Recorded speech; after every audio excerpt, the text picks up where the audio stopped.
Sobre todo esto platicamos con Eurípides Flores, quien es representante suplente de Morena, precisamente ante el INE. Bienvenido, Eurípides, y por fin lo logramos. Teníamos varios días tratando de conciliar agendas. Lo bueno de tenerte por acá es que justo estuviste presente en la discusión toda la semana anterior y nos puedes dar un poco de luz. ¿Cómo estás? Buena tarde. ¿Qué tal, Luisa? ¿Cómo estás? A la orden.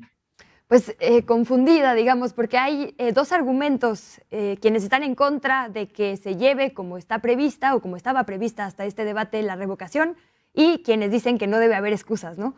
Por un lado, consejeros como por ejemplo Ciro Murayama dicen que se puede generar un precedente peligroso si no se asigna presupuesto suficiente para este tipo de ejercicios. Y por otro lado, gobernadores, gobernadoras, analistas dicen el precedente peligroso en realidad es que se argumente que no hay dinero para que se cumplan los derechos de la gente, ¿no? ¿Dónde queda la ciudadanía en medio de esto? ¿Cómo desatoramos este debate?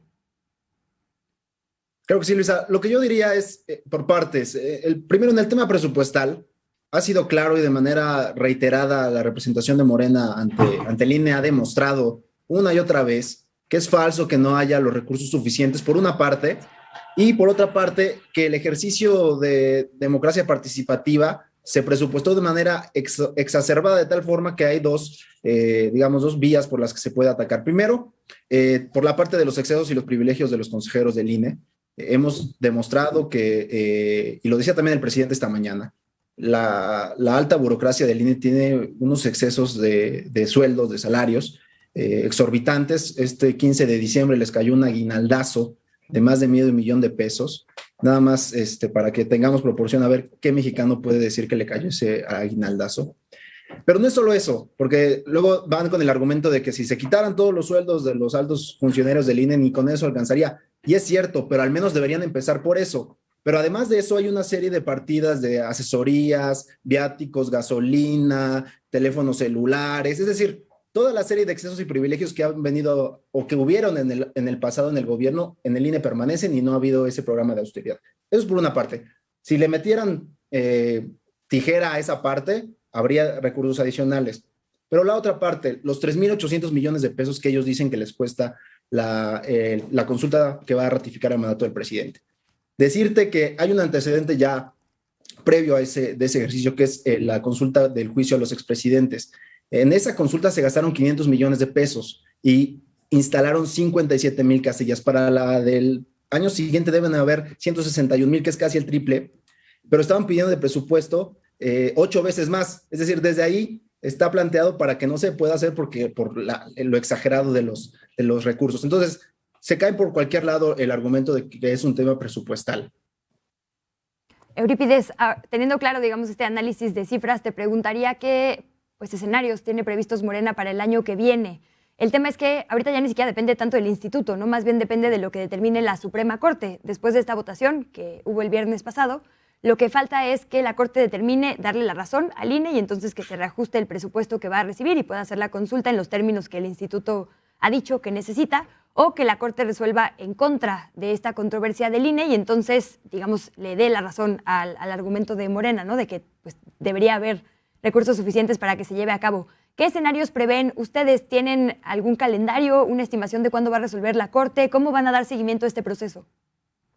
No, aquí lo importante, y en el punto en el que estamos, que ahí se me tal vez pasó decir, centrar el tema, está el INE desacatando una orden directa de la Suprema Corte de Justicia de la Nación que le dijo que no se podía suspender la ley de revocación de mandato, que dice muy claramente que cuando se juntan las firmas, que ya es un hecho, virtualmente ya están más de 5 millones de firmas registradas en el INE, se tiene que organizar el ejercicio y el INE tiene que garantizar ese ejercicio con los recursos presupuestales que tenga, que en este caso son los que le autorizó la Cámara de Diputados, y hasta ahí vamos. El INE, como le dio un revés muy fuerte la Suprema Corte de Justicia al no otorgarle esta situación, lo que hizo es, con un eufemismo, pero si tú revisas lo que significa el verbo posponer y el verbo suspender, es absolutamente lo mismo.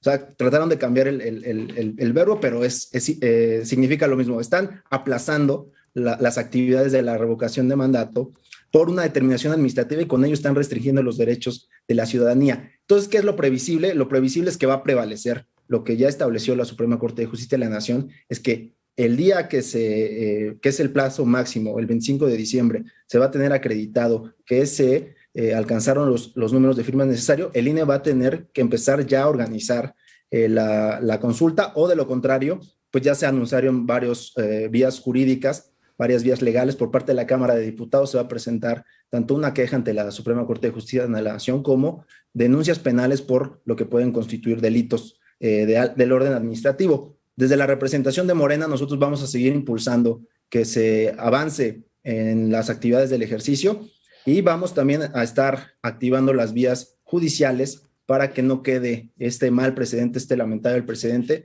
y se esté organizando la consulta como debe ser. Representante, permítame detenerme un segundito en esto que decía, denuncias penales, dijo, ¿en contra de quién exactamente? Y cuando dice delitos, ¿qué delitos exactamente serían? Así es, el presidente de la Cámara ya anunció que se va a presentar denuncias contra los servidores públicos, los consejeros que votaron a favor de suspender este proceso. O sea, contra 6 consejeros y consejeras.